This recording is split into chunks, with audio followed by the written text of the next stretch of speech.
Well, let's stay in Washington. Let's talk to Sarah Longwell, Executive Director for Republicans for the Rule of Law. Sarah, welcome to the programme. Your group want a fair trial.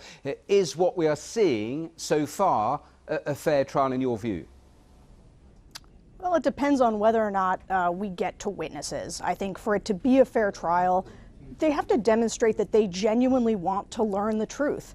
And that's going to mean getting to the bottom of all of the things that the president and the White House have been obstructing. There's so much we don't know, so many documents we haven't seen, so many witnesses we haven't heard from. And so until we see Republicans take those critical votes on the motions for each witness, we won't know whether or not there are at least some who are committed to having a fair trial. Do you think the pressure is growing? Do you see any sign of that? It was interesting, the latest Reuters Ipsos poll showed that 72% of Americans thought witnesses who had first-hand knowledge should be included in this process.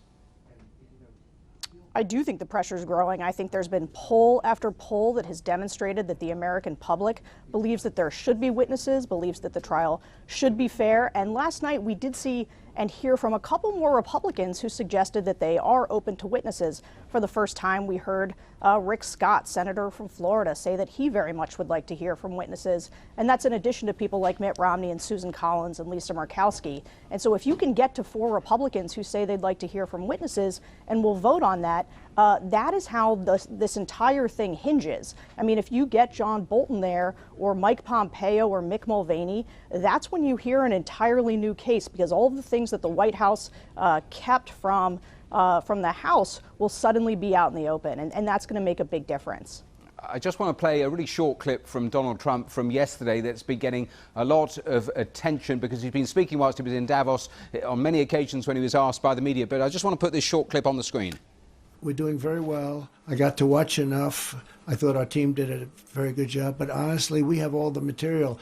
They don't have the material. That's fascinating, isn't it, Sarah? Because, of course, the second charge is obstruction of Congress, openly saying, we have the material, you don't. I mean, where are you on all of that and the documents? Because it is fascinating, your earlier answers, because, of course, Republicans in the Senate are taking a fundamentally opposite approach to what you've just laid out. Yeah, well, that clip, that's sort of a classic Trump maneuver to just say the quiet part out loud, to basically say, yes, I have been obstructing justice, and then to dare Republicans to stand up and call him on it. And it's because he's had instance after instance where he's seen Republicans fail to stand up to him that he thinks he can get away with it. And that's why just 4 Republicans sort of standing up and doing the right thing now can make all the difference. How comfortable are you with Mitch McConnell? Because all of those senators took the oath of being an independent juror, and yet he was boasting only last month of working hand in glove with the White House. I mean, how comfortable are broader Republicans with that sort of openness about their tactics?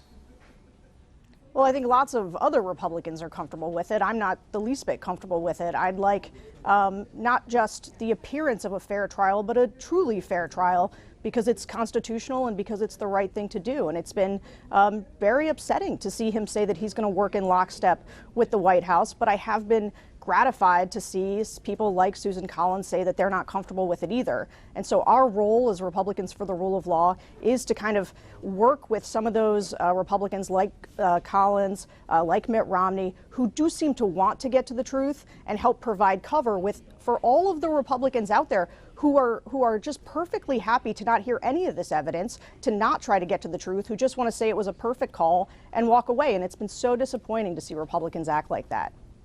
Very interesting. Sarah Longwell, thanks so much for joining us live there from Washington.